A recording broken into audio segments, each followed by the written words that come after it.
Confirm na ngang hiwalay si Daniel Padilla at Catherine Bernardo. Pero hanggang ngayon ay hindi pa rin makaget over ang kanilang mga kaibigan, kamag-anak at ang milyon-milyon nilang mga fans na Katniel.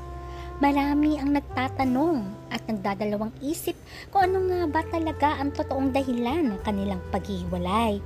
Eto na ang naglalabasang balita tungkol sa dahilan ng kanilang breakup.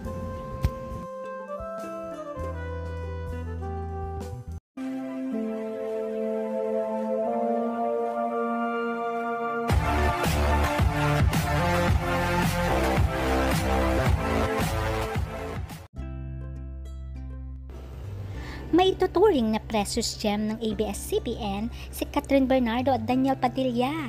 Sa sobra nilang kasikatan ay milyon-milyon ang kanilang mga fans hindi lang sa Pilipinas kundi sa ibang bansa.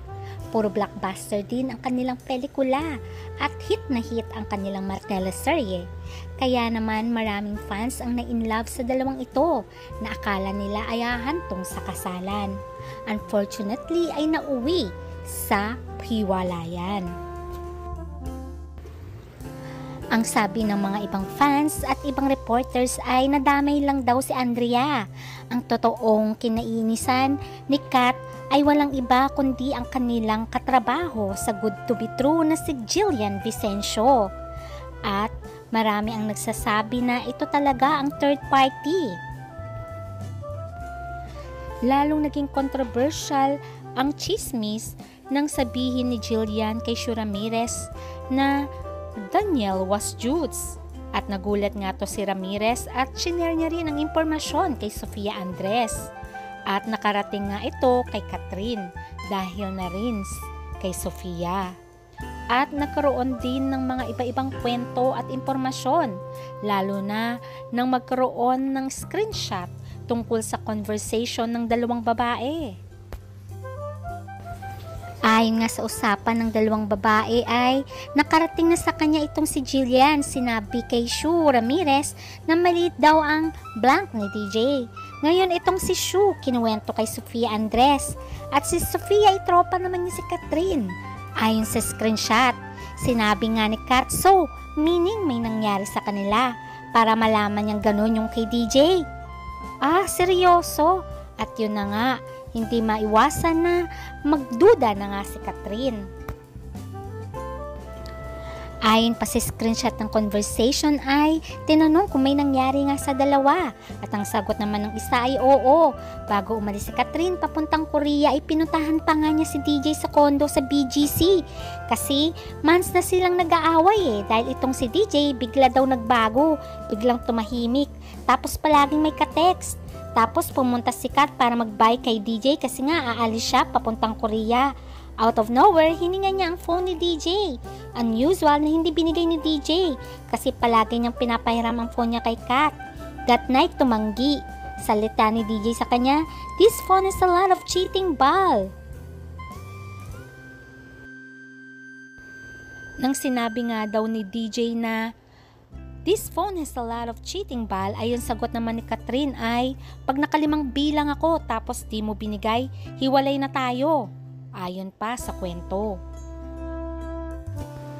Dahil nga hindi binigay ni DJ kay Kat ang phone ay lalo nang nagduda si Kat. At doon niya na nalaman na may nangyari kay DJ at kay Jillian.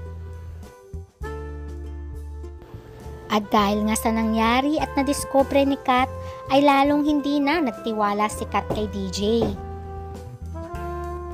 Kaya ito na nga ang simula ng ilang months na hindi pagkakaunawaan ni DJ at Catherine.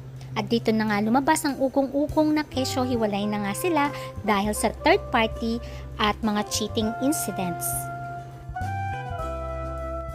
Maraming nagsasabi na nadawit lamang daw si Andrea Brillantes. Pero meron din nagsasabi na nagkaroon ng one night stand si Andrea at DJ. Especially nung may problema si DJ kay Kat ay pumunta nga ito si Daniel sa bahay nila Andrea at sila'y nag-inuman at dun daw nangyari ang one night stand. Iba-iba na ang kwento at meron ding kwento na nangyari daw ang one night stand sa Spain. At nakita nga sa larawan na merong parehong pose si Andrea at Daniel nakuha sa Spain. Kaya ang tanong ng mga netizens ay siguro nakita ang dalawa sa Spain. Anong masasabi nyo? Sa tingin nyo ba coincidence lang ito o talagang isa si Andrea Brillantes sa third party? Matatandaan na recently lang ay nag-break up si Andrea at ang kanyang boyfriend na basketballista na si Rizzy Rivero at ang dahilan di umano ay ang third party.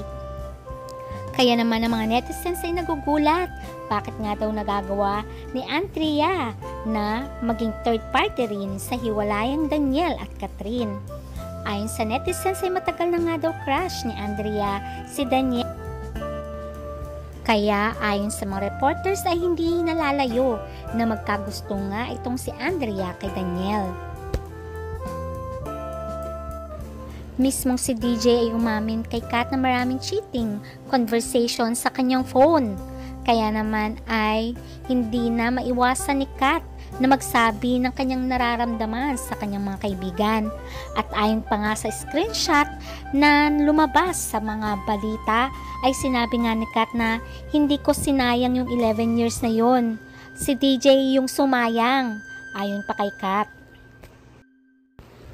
Kaya naman ng mga fans ay mabibili sa mga mata at na-observe na nga nila na itong Jillian na ito ay merong maiksing buhok.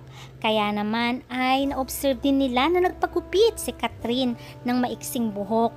Yun pala ay may pinagdadaanan na si Catherine na cheating dahil kay Daniel. Although dininay nga ni Jillian na may involvement sila ni Daniel at sinabi pa nga niya na napakabait nga daw ni Catherine at tropa lamang sila. Ano sa tingin nyo mga fanatics? Sa tingin nyo nga ba ay mapagkakatiwalaan itong si Jillian o nagde-deny lamang?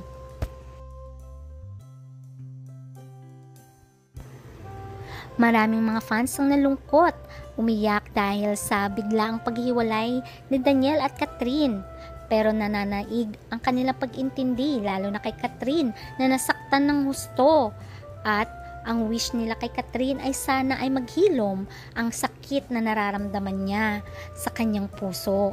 Dahil besides sa ganong incident ay nanatili pa rin tikom ang kanyang bibig at nagpasalamat pa nga siya. Marami ang nalungkot, umiyak dahil sa biglang paghiwalay ni Daniel at Catherine. Pero nananaig ang kanilang pagmamahal kay Catherine dahil sa napakatatag nito. At pagkus na magalit siya kay Daniel ay hindi niya pinakita at hindi niya siniraan si Daniel sa mga tao. At instead ay sinabi niya na nagpapasalamat siya kay Daniel dahil sa magagandang memories na kanilang pinagsamahan. At dahil kay Daniel ay marami rin siyang natututunan. Kaya naman maraming babae ang saludo kay Catherine. Anong masasabi nyo? Kaya abang-abang na lang tayo sa susunod na kabanata ng buhay ni Catherine at Daniel.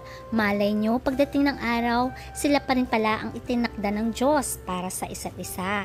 Hanggang sa muli, please don't forget to like, share, and subscribe. Bye!